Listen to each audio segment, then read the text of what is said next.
Good morning.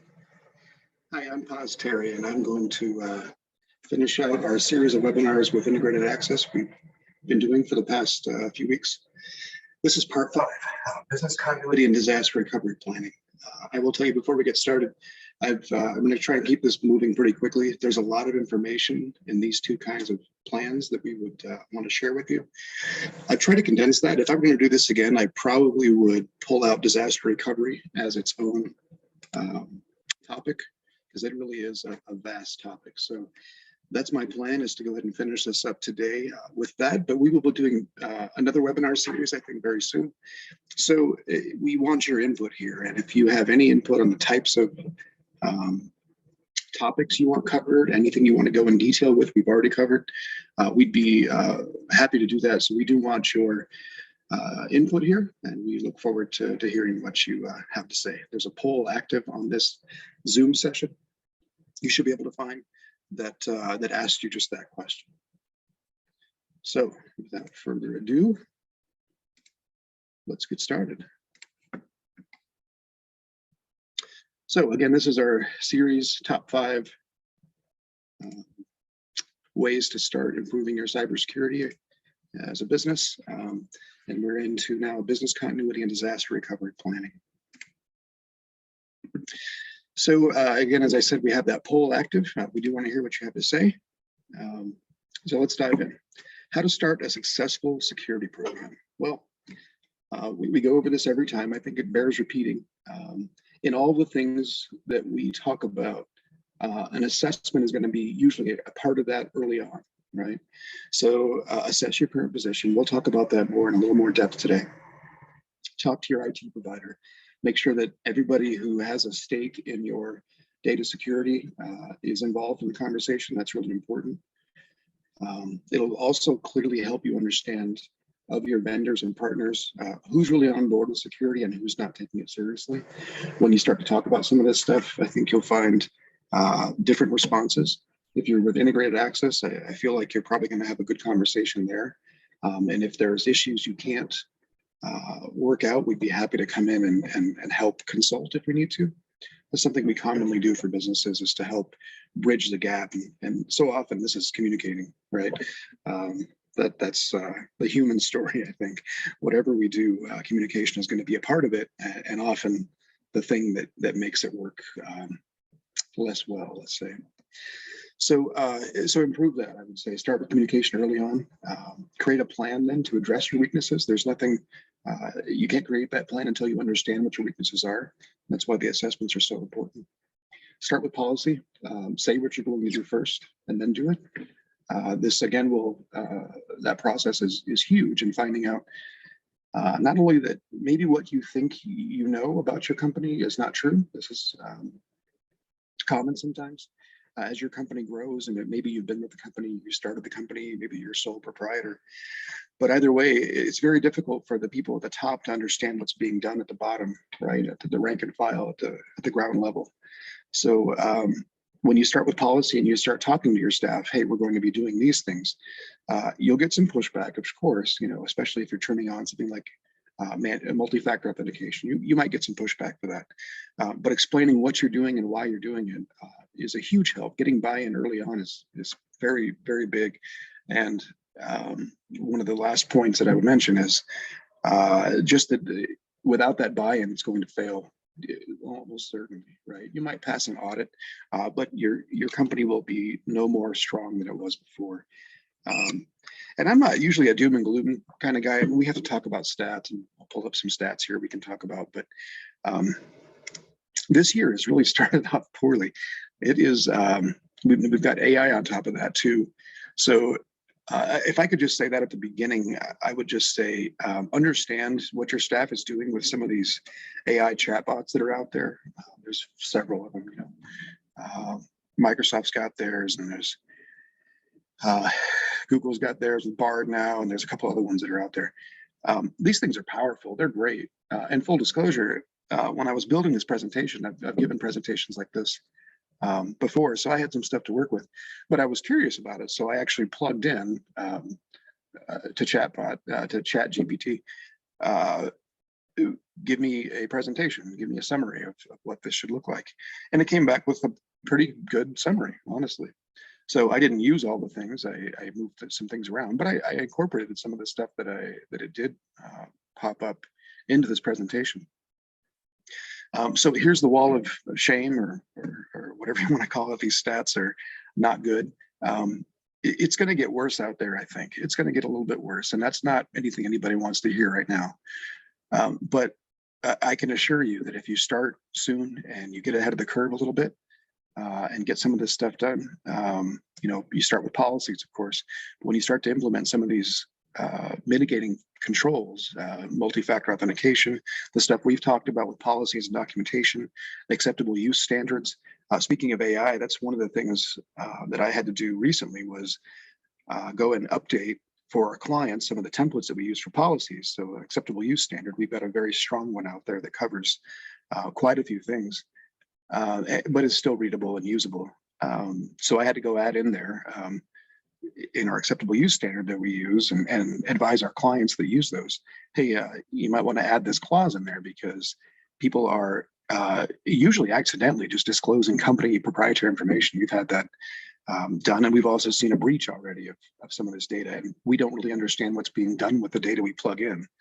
So be very careful. And I would say if you do have policies in place to add these AI, this new potential threat into your policies and into your discussions with your staff.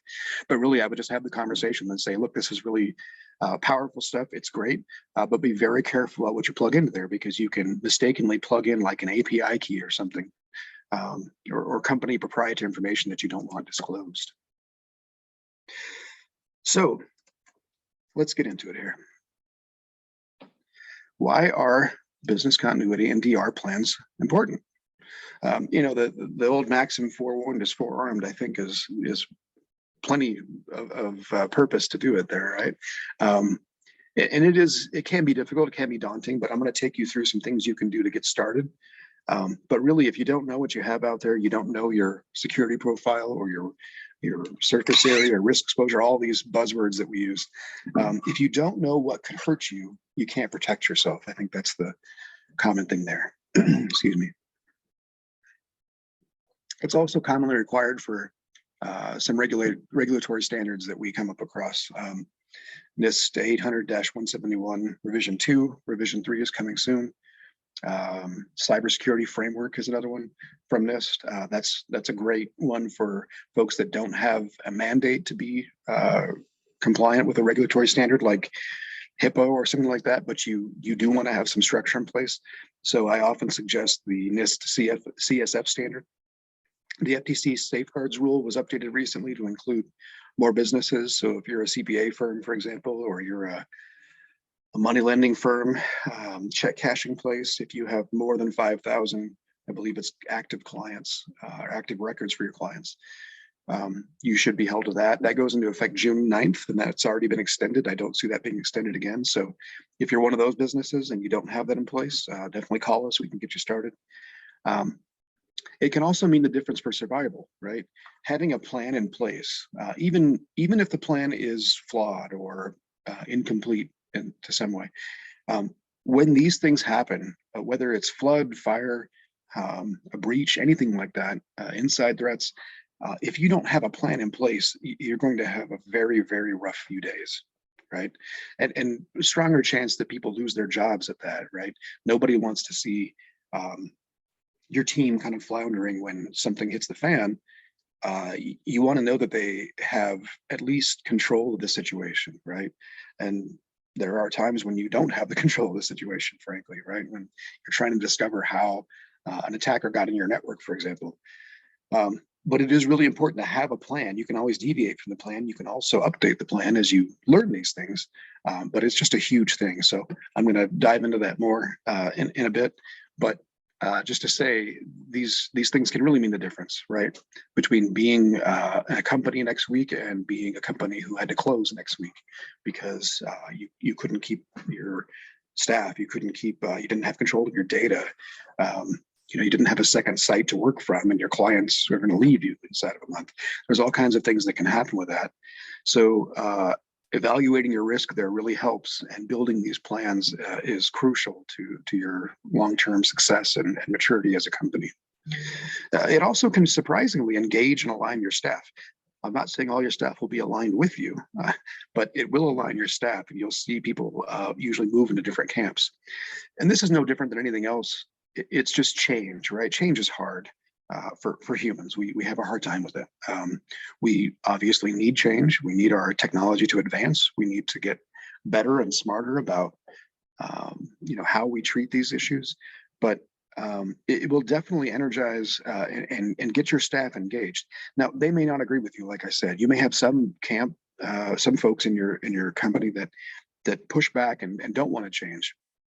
It's important to get their buy-in too. And at the end of the day, if somebody's that resistant to cybersecurity, it's almost like somebody being resistant to using an indoor toilet these days. It's just got to get done. They're going to have to get over some of these things. And we're not talking about crazy things where you have to keep 9 forms of authentication and remember a 24-character password for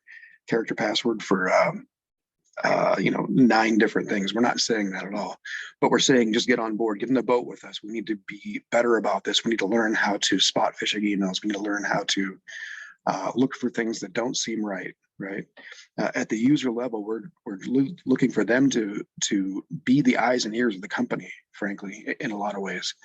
So it can engage and align your staff if done correctly. But this is really important, and I think it's just worth saying that your staff is going to have to get better about that stuff, as we all are, right? So start that conversation soon.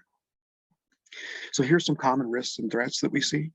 The top one is really just that driving force. It's just like gravity. It's just weighs on us.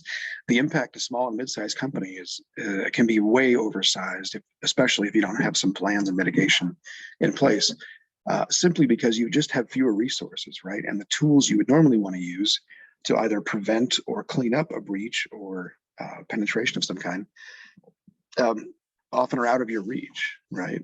So the impact can be heavy, and it can be more than you would anticipate.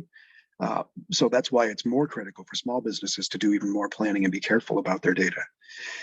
Natural disasters, floods, monsoons, fires. I was at a company where there was a poor flashing around a vent on the roof, and the flashing came off during a monsoon, and water started pouring down right over onto a cubicle and onto a TV also that was on a wall mounted up there. And I wasn't in the office, but came down very quickly to see what was going on. And it was just the weirdest thing I'd seen for a long time. And that developed. I mean, obviously, we had to shut some things down. We had to move to a different mitigation plan, and but we had some plans in place, and that helped. People could work from home, for example. Cybersecurity breaches, obviously, that's a huge threat. But human error over there on the left is still a massive and probably the single greatest threat that we face through phishing emails and business email compromise, things like that.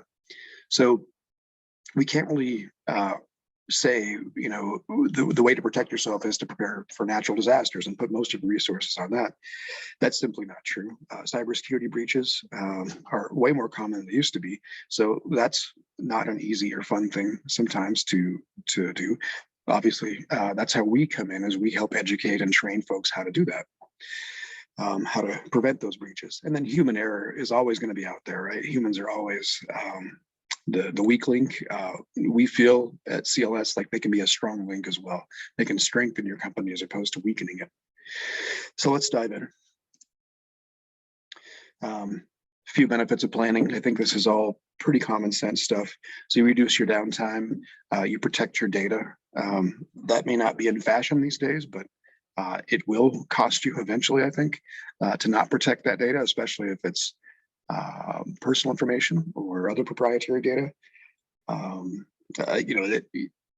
Maybe it's not being done well all the time, especially by larger companies as we see these days. But it's got to get better. And if you're a small, mid-sized businesses, it doesn't really leave you out. It doesn't mean that you don't have to protect that data. And the truth is you can protect that data as good or as well as most of these large companies, probably better if you look at their history, right? Financial loss is always a part of this with downtime. Even if you have insurance, there's going to be some cost that goes into your staff waiting to work or being out, not being able to work because they don't have data or a place to work. Your reputation can take harm. It can take on harm if you have an event like this. And obviously productivity is way down. It's dismal when things are offline. So lots of benefits of planning. These are ancillary benefits, I think. So I'm going to separate this presentation into two separate kind of sections. And one is business continuity, and the other is DR planning, disaster recovery planning. Think of this as a Venn diagram, or not a Venn diagram, but think of this as though disaster recovery is really a subset of the business continuity plan, and that'll become more clear as I go on. The business continuity planning is really the process of making this detailed strategy and set of systems for ensuring an organization's ability to prevent or rapidly recover from a significant disruption to its operations. That's not my quote. That's from VMware. I just liked that quote. It was the most general and all-purpose kind of quote for what it's doing. I think that's apt. And the importance, this has been mistakenly attributed to Peter Drucker, I believe, but we don't know where this came from, but it is true. The maxim, what gets measured gets managed, right? You cannot possibly mitigate something if you don't understand the threat to you. So we doesn't always mean quantitative, doesn't mean we're taking numbers for things, but we have to at least measure our risk in some way. We have to convert this unknown risk that's out there for cybersecurity or fires or whatever they are, and try to quantify it as much as possible. But what would that cost us? So let's go into how we do that. So step one, as we discussed before in the beginning, for most of these things is going to be to conduct an assessment, right? So usually these risk assessments, if you ask a consultant to give you a risk assessment, you could get back easily 10 different things from 10 different people with different scope of work, different deliverables. So when we say risk assessment, let's kind of clarify what we mean. It's really just to make sure that you understand the set of risks that's around your company. You can expand those things to include all areas. Some of it, especially as a small or mid-sized business, you may be expected to just know on your own, what's your legal risk, right? If you carry a product and you develop products, toys or something like that, you've got risk there if you have a product that could potentially hurt somebody, right? Especially kit toys, there's always kinds of lawsuits going around that stuff. So you may have risk there, but we really focus on risk in a financial, cybersecurity, and kind of personnel. Those are the three main camps we look at. And cybersecurity is quickly kind of becoming the bigger end of all this, right? And certainly takes more resources to do that. So the financial stuff is very important. I would say at the beginning, and I'll say this again at the end, there's some great resources at ready.gov. And I believe it's SBA, smallbusinessalliance.gov, SBA.gov. So there's some great, if you just go and search there for risk assessment, they've got templates of some things, and I'll show you a couple things that we can recommend from them. But it's a great place to get started. Again, just having a plan and moving forward on this doesn't have to be difficult. I will say that for a risk assessment, especially if you've not had one done, it might be best to engage a third party for your first one, just to make sure that you've got everything kind of mapped out. Right, you understand the risk to your company at that time. So these are dynamic. They've got to be redone at least, every couple of years. I would say every year is the right way to do that. There's other assessments that can be done in between, but do your first one at least well. Make sure it's fleshed out. You don't want to go off on bad data. You got to build a baseline for these things and make sure you understand what's going on out there. So, the global risk assessment, if you're doing this with, let's say, I almost said Anderson Consulting, but some of the bigger consulting firms out there that do both financial, cybersecurity personnel, you can definitely do that. And you will, it's not cheap.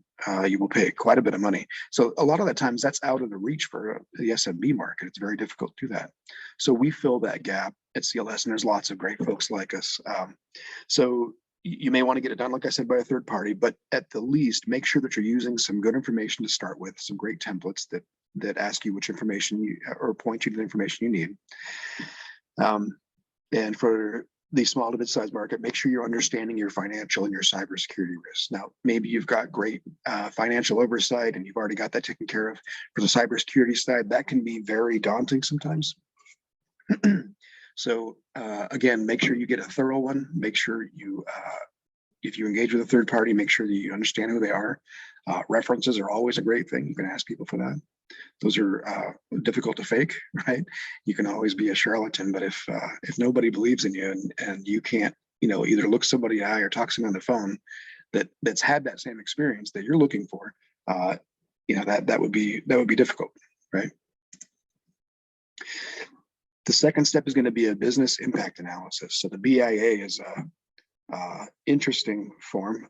If you've not done one of these before, there's lots of there's crude ones out there that is really just a matrix that just says, if I have an outage, what does it cost me? And the attempt here is to try to find out the impact to the business. And usually that's quantified monetarily, right? You're trying to find out if I'm down, how much am I losing in sales, right? How much revenue am I missing? How much is being delayed? Right? How people can't sign things if they can't get to the forms, for example, or if you can't send them information, they can't sign things. There's also increased expenses. If you have overtime, there's labor, outsourcing costs, all that stuff can really take a hit. And those add up quickly. Regulatory fines, if you're in that space, you definitely can be fined.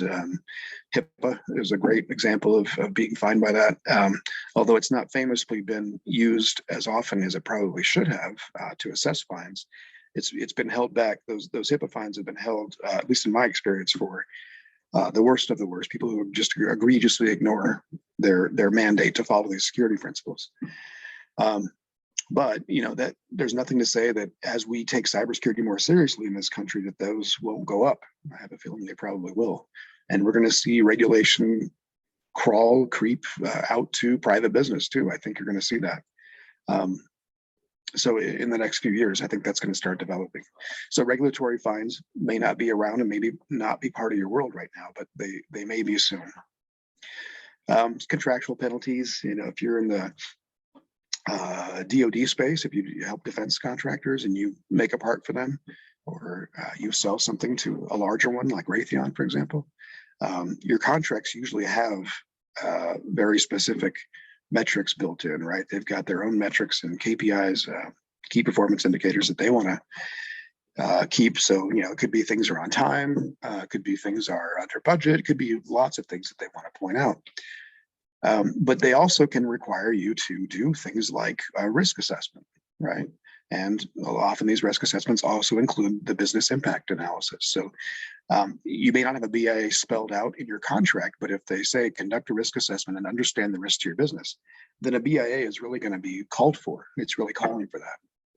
So these are difficult. I will say that the numbers are sometimes a little wonky. Because you're making guesses at some of this stuff, right? It's difficult to quantify what could happen.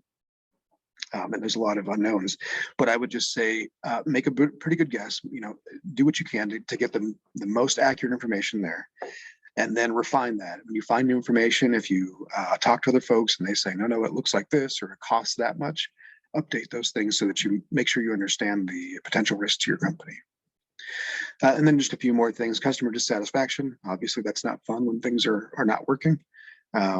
Delay of new business plans, expansion, things like that.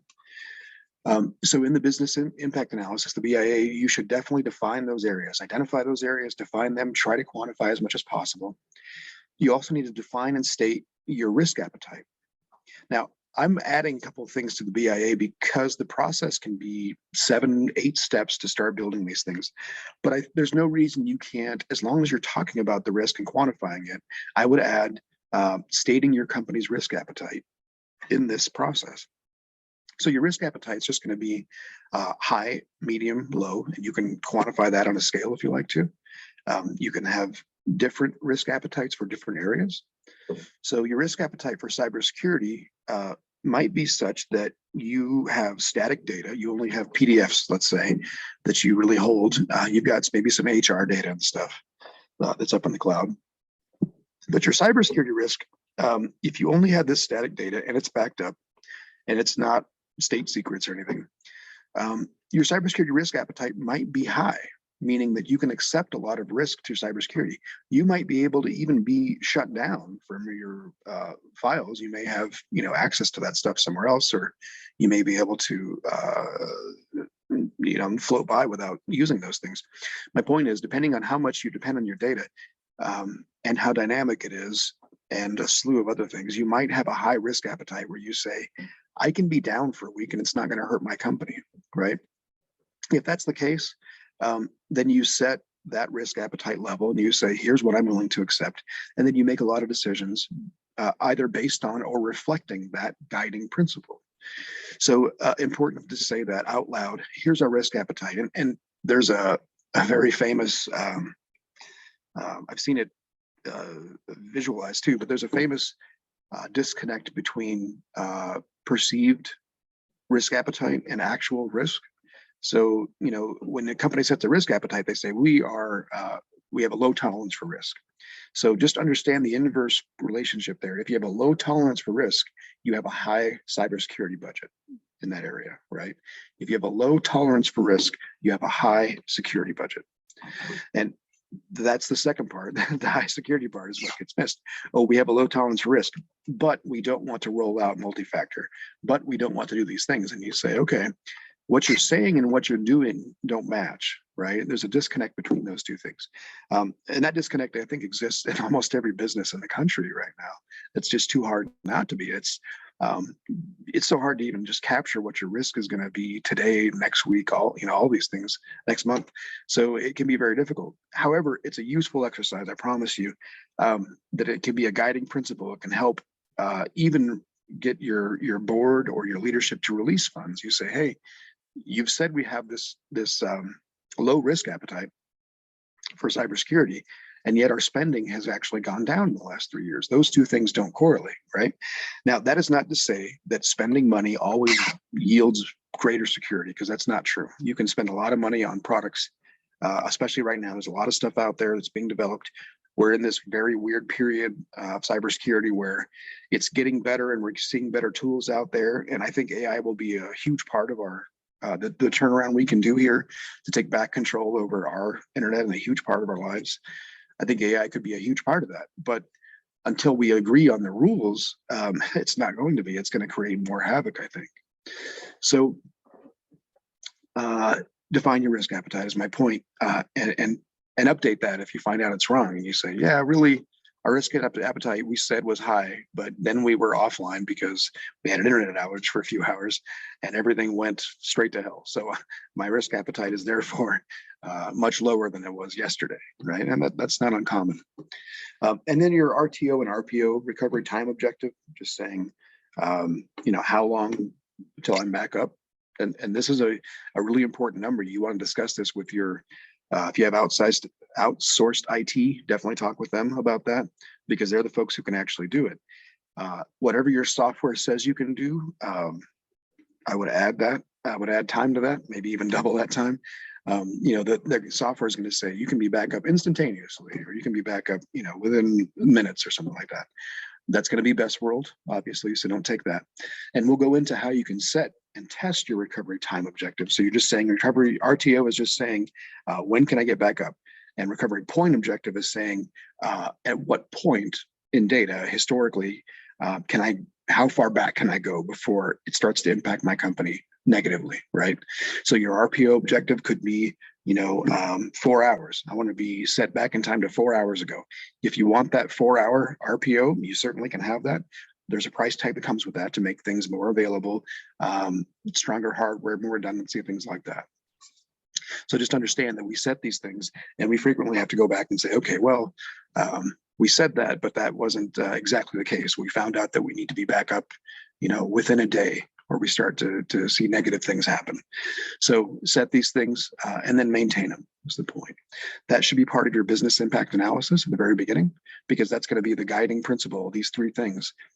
These areas, lost sales, revenue, that's the bigger area. And then you've got the risk appetite and RTO and RPO.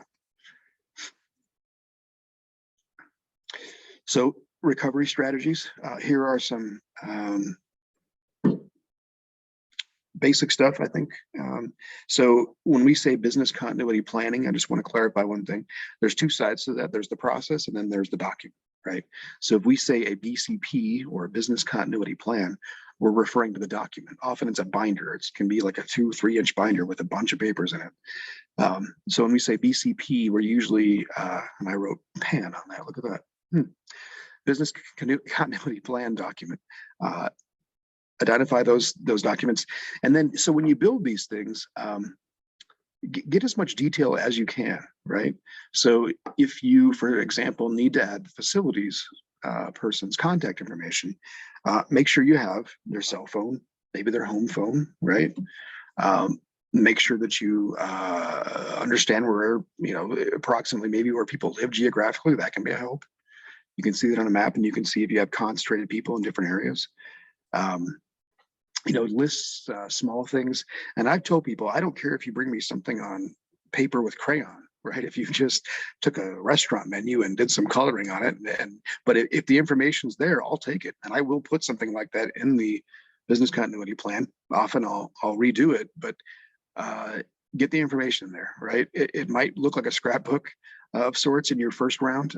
That's okay, right? We need the information. We're not looking at the format of the thing necessarily.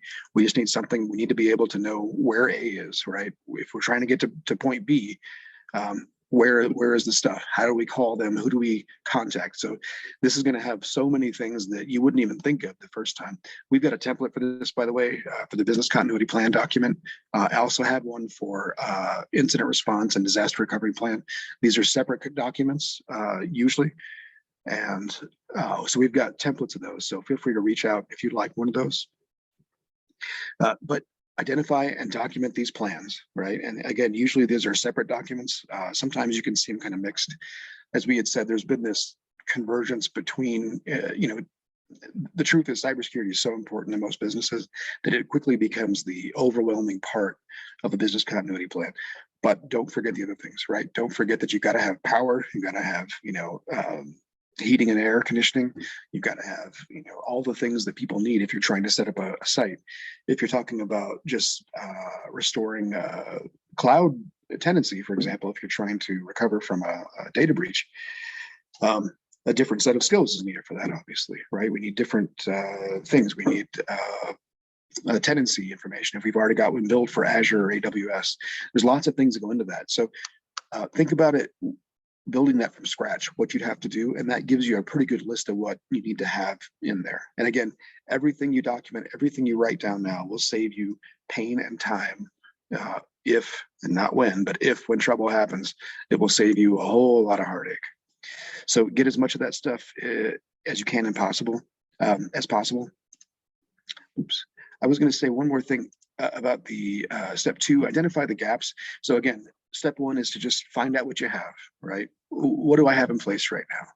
And then step 2 is going to be, well, where do I want to be, right? Here's where I am.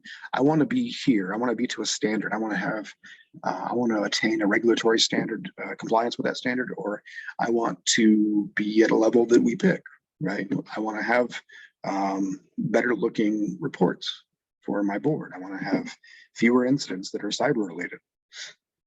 So identify those gaps, and then a mitigation plan is just going to say, here's how we get from A to B, right? It's just going to be a very specific plan, and it could be implement multi-factor authentication. It could be move data to the cloud. It could be get penetration tests to make sure that my on-site, on-prem, or cloud information is covered and protected. Create playbooks when at all possible, and this is that the term gets used for different things, but it really is a specific things. You can use things like there's multimedia applications. Word is fine, obviously. OneNote can give you some better options sometimes to be able to incorporate different things. Screenshots are great to have when playbooks are in use to make sure that you're clicking on the right box.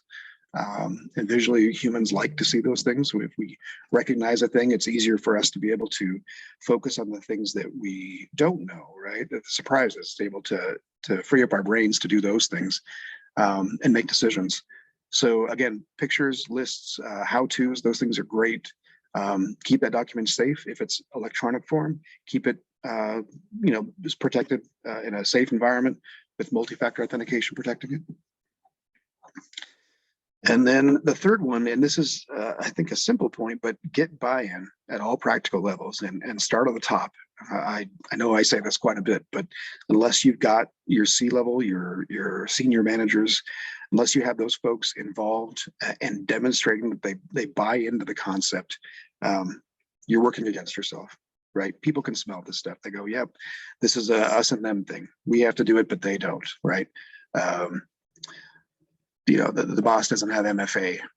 I just saw his phone ring and he didn't have a prompt on there, a PIN number on there. We were out to lunch and the boss answered their phone or opened their phone, didn't have any kind of mechanism to protect it. And I know they have email on their phone. That would be both hypocritical, extremely unsafe, and not uncommon. So get buy-in, get people to live this stuff out. I think it's really important. And then testing and maintenance.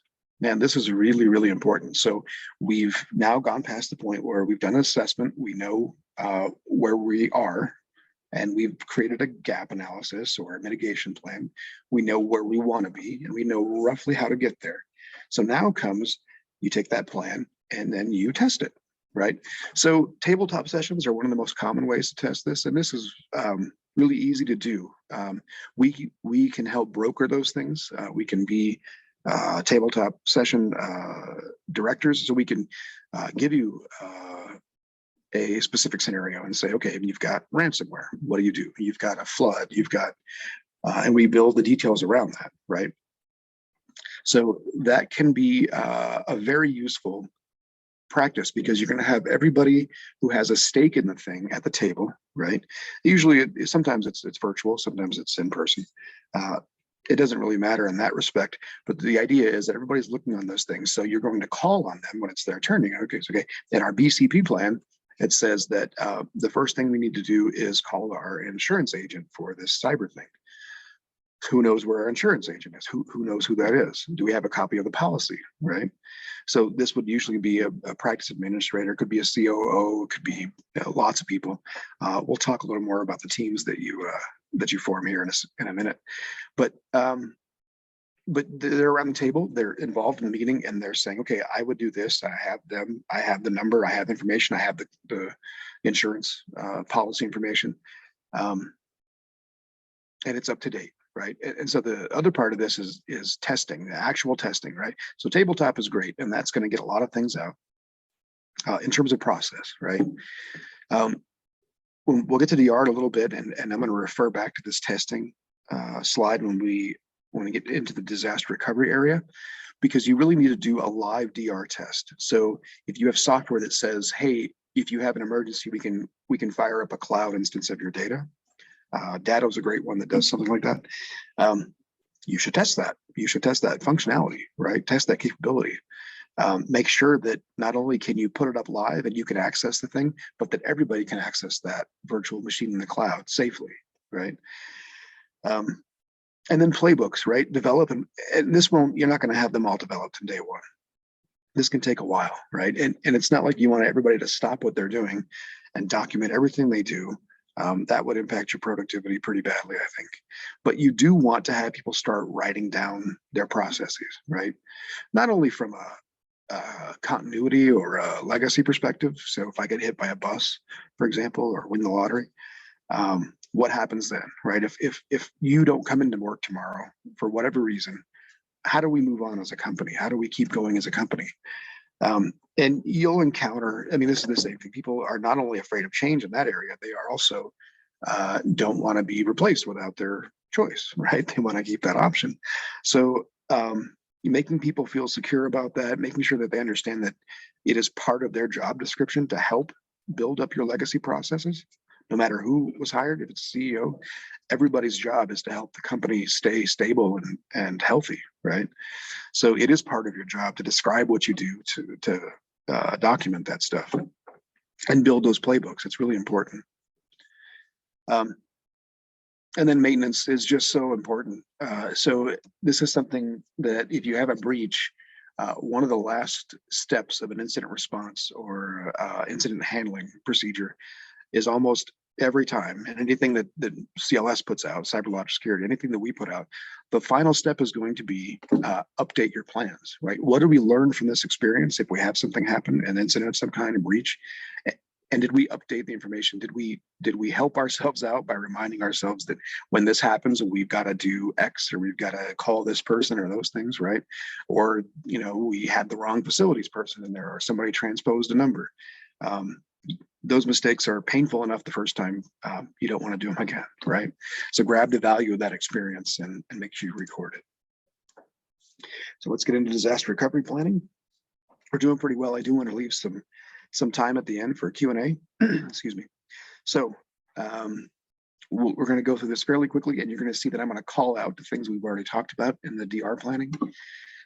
So the definition that I like for this one, it's a documented, structured approach that describes how an organization can quickly resume work after an unplanned incident. Okay, very general. That can apply to a flood, cyber security, a breach, insider threat, any of those things. The importance is, this is correctly attributed to Mike Tyson. He just says, everybody has a plan until they get punched in the mouth. And if you had a breach, an attacker breach your network, or loss of data, or ransomware, it feels a little bit like getting punched in the mouth.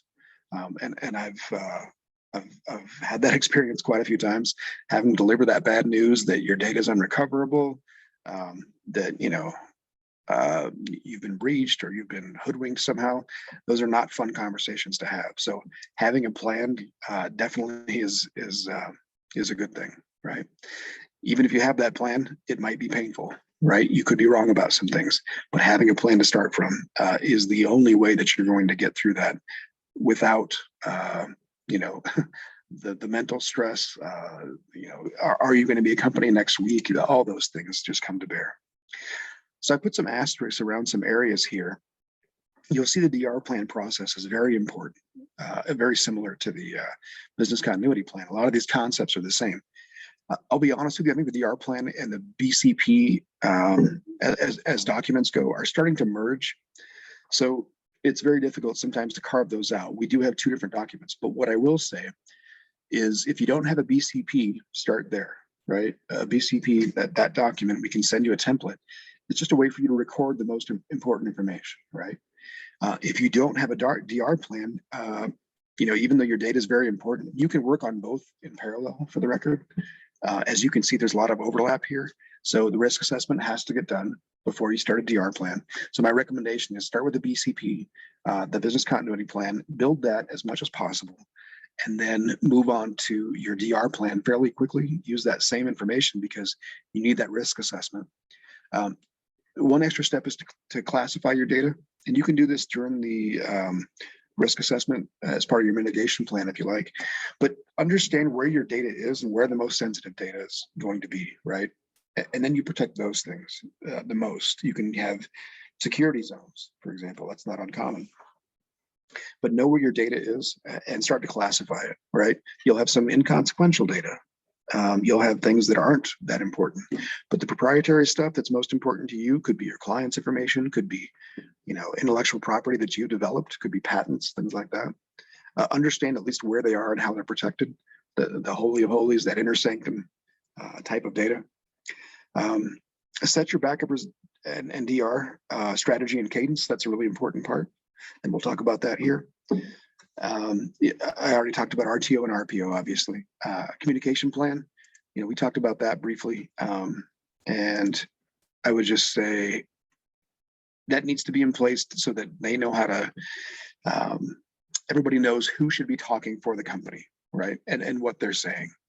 So we'll get into that a little bit more, but that can actually be a script. It can start just as a simple matrix or a document that just says, if this type of thing happens, if a breach happens, if ransomware happens, this person that speaks for the company officially, usually it's a CEO or somebody that's in marketing or somebody like that. They will be the only person, they're the point person speaking to the outside public. To if you have media in place, or media in play in this situation, and you know, you've got a news company hitting up your door for answers, have a communication plan in place. Again, this is really helpful, and you might just want to have a script or talking points, because in the beginning it's very hazy. It's very easy to go off on the wrong path sometimes. So it's almost like a law enforcement investigation where they just don't release details in the beginning because they're still trying to get their arms around it. It's very much like that. You don't want to unintentionally harm your company by saying you've got ransomware if it's not ransomware, right? So follow the communication plan, follow those things. You're going to assign roles. You're going to have a team of some kind. That's your disaster recovery team. They're usually the people who are going to meet into your tabletop sessions, and you're going to assign them different roles. And we'll talk about that more in a little bit. We talked about testing already. So we'll move off of that.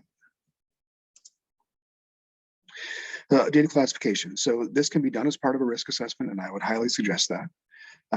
It's not a bad idea to create visual diagrams of your data if you can, just to know where it's at. Data flow diagrams are extremely helpful to understand where the data is being touched, right?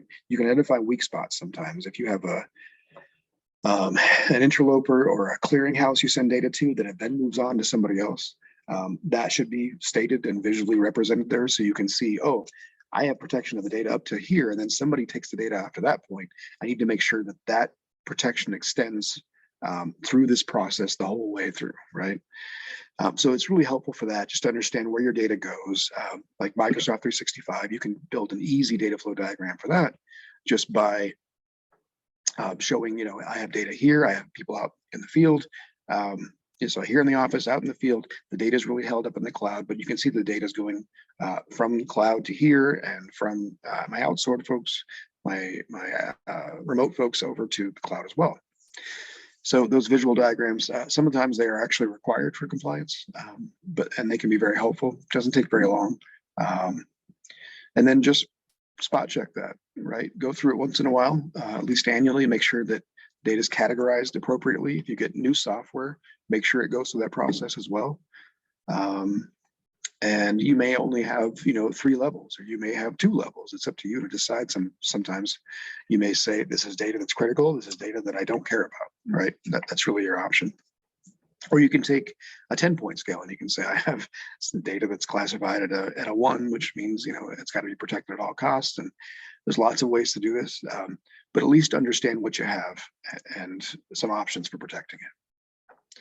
So backup strategy. This is a really big and interesting topic, and really important, right? So the right solution, we've seen backup software, I wouldn't say there's parity, but the features available to you now are way better than they used to be, of course, right? But it still matters what you pick. Sometimes people forget some things, so let's go through this a little bit. Your cadence is going to be very important. That's one of the biggest things. So you'll hear continuous backup as one of the features being touted. I think Veeam's got this available now. Zerto's got this available.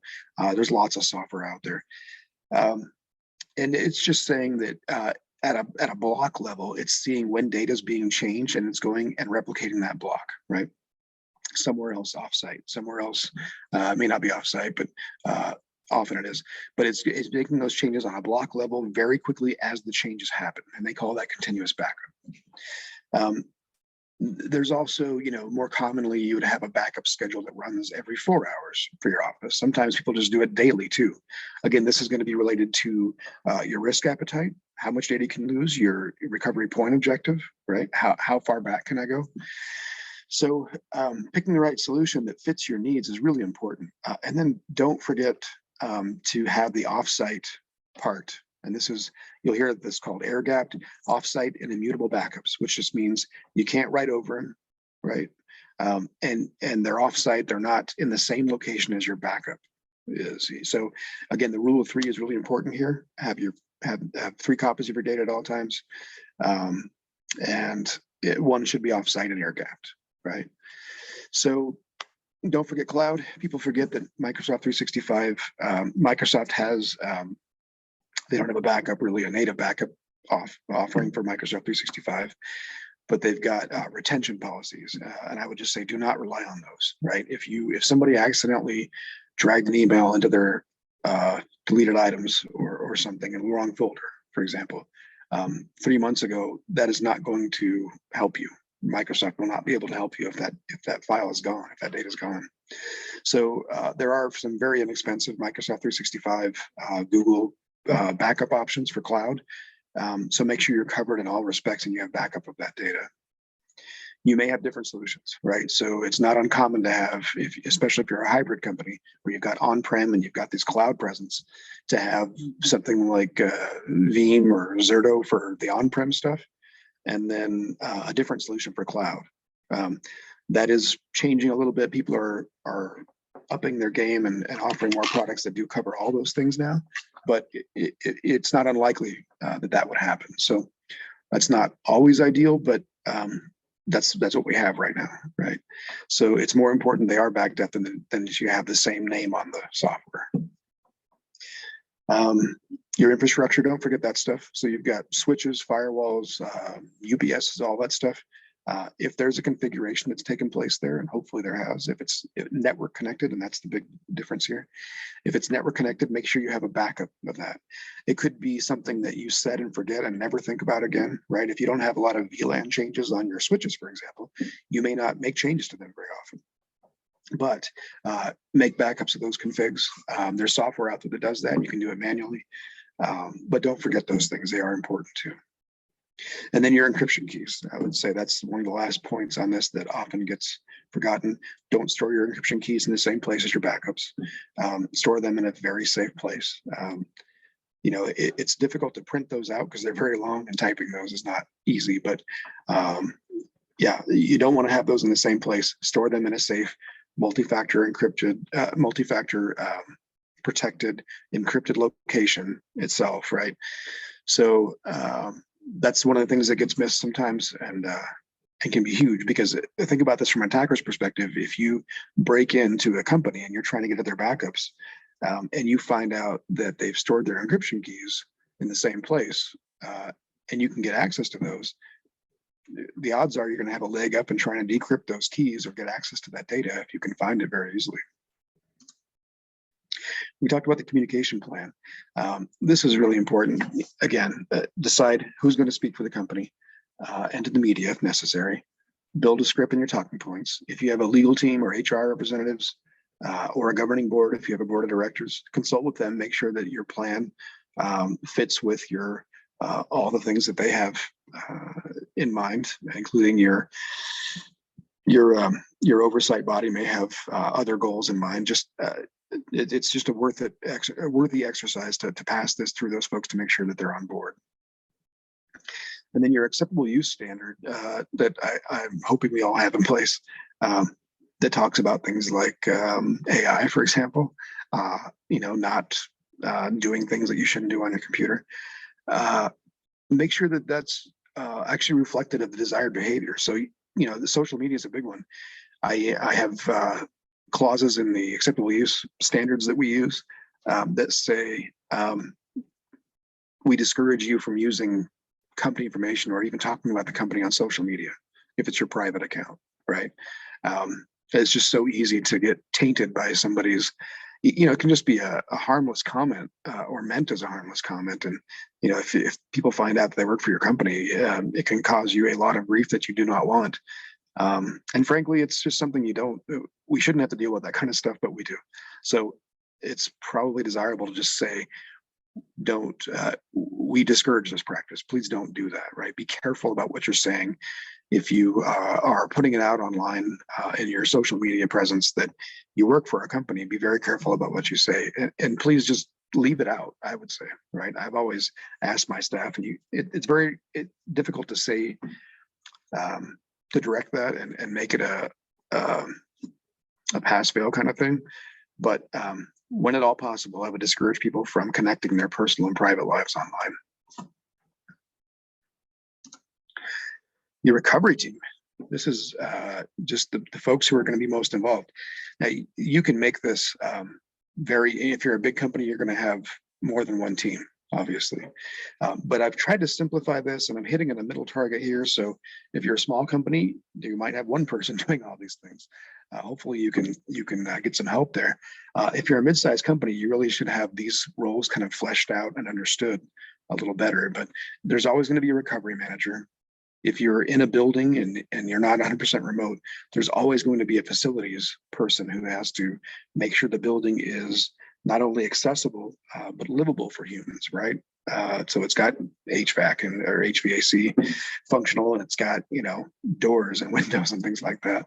So facilities is an important role. And then technical stuff. If you're talking about anything that's IT related, you're gonna have to have somebody technical helping to guide that process. That can be outsourced sometimes.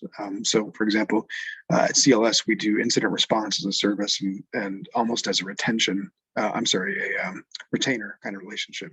So if you have something happen, we get familiar with your organization, we work out how we can understand you better.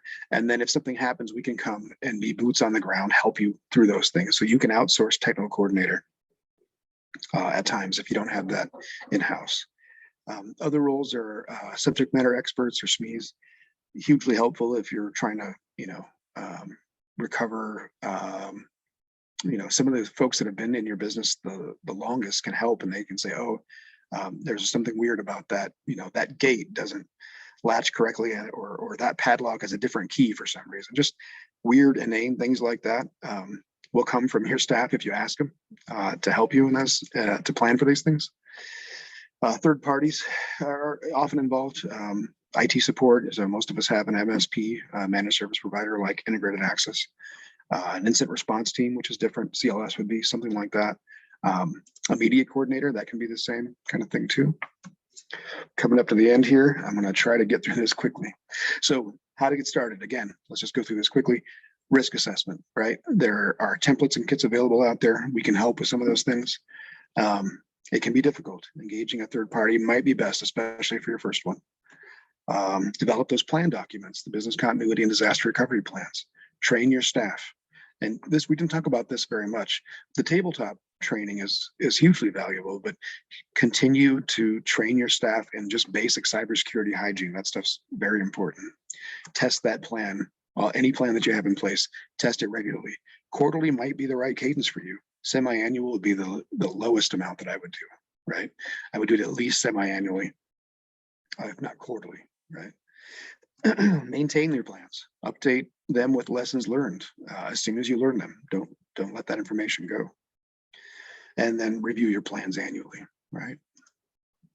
A couple considerations. They should align with your business goals and your risk tolerance, these plans, the documents themselves. The process takes time, so it's not going to be perfect. Like I said, it may look more like a scrapbook the first time. That's okay. Technology and best practices change relatively quickly in this field. It's difficult. What worked 5 years ago is not the same now, right? And talk to your partners and vendors. Understand their risk positions. Understand their risk, not only where they're at in their risk profile, but also their appetite. How do they treat your data? Are they treating it with the same care and concern that you treat it with? So that's going to wrap up our presentation for that. I'm looking at the questions to see if there's anything I can add. And most of this is just, yeah. Can CyberLogic Security help create a communication plan? Yes, we can. Yeah. We have a couple of things that we use for templates for that, and we can help guide you on the some stock things you can say that are meaningful, but not going to tarnish your reputation or leave you looking silly, for example. And the rest of these, I'm seeing just suggestions for our future webinars. This is great stuff. We'll take this in and we'll announce that stuff. If you don't follow us on LinkedIn, shameless kind of plug here to follow us on LinkedIn, and we'll be announcing any future webinars there. I would like to thank Integrated Access for this opportunity to talk to you folks. They've been a great partner to work with for this webinar series, and we've really enjoyed getting to know them. Any other questions, please don't hesitate to reach out. And I really appreciate everybody coming by and attending this presentation. We'll look for you again in the future. Have a great day.